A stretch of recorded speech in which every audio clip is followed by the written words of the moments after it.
We never know what's going to happen, 4 years from now, 10 years from now. And, we're talking about young kids. For some of you, 9 years old, 10 years old, 16 years old. What's going to happen in 30 or 40 years? We really have no way of knowing. But we do know one thing.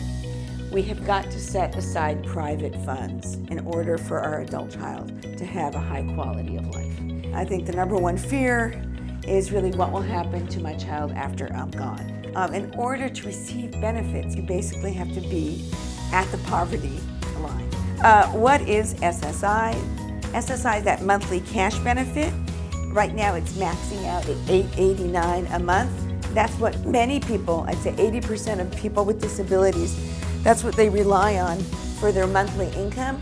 You're only allowed to have $2,000 in assets at any one time to receive SSI. If you're married, you can have $3,000. Now, one of the best things about SSI is even if you only have $1 of SSI, you get an automatic linkage to Medi-Cal.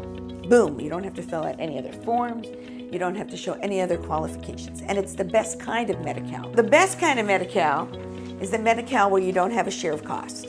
Any prescriptions under Medi-Cal, at least for now, you don't pay any co-pays. Medi-Cal is also good about durable equipment, so things like wheelchairs, grab bars. And then at end of life, Medi-Cal becomes very important because Medi-Cal provides long-term care in a skilled nursing home.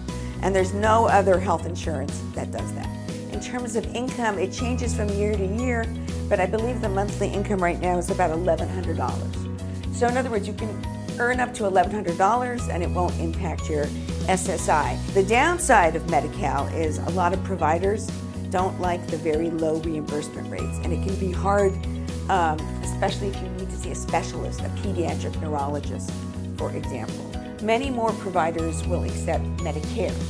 So having both Medicare and Medi-Cal puts you in a much, much stronger position than just having Medi-Cal.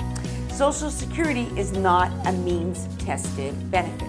In other words, you could be Donald Trump, and he's over 65, and he could, if he wanted to, draw Social Security. Medicare also is a similar kind of benefit. Those are called entitlements. If you meet the criteria, you're entitled to it. Now, what ends up happening with adults with disabilities is they'll end up with all 4 of these benefits. So because of their disability, quite often they get the SSI and the Medi-Cal. Then when one of their parents retires and starts taking Social Security, that it's called a disabled adult child is entitled to something called SSDI. And so many of our adults with disabilities receive SSDI. And after 2 years of being on SSDI, you can get Medicare, even if you're under 65. So it's not unusual for an adult over 25 with a pretty serious disability to be getting all 4 of these government benefits.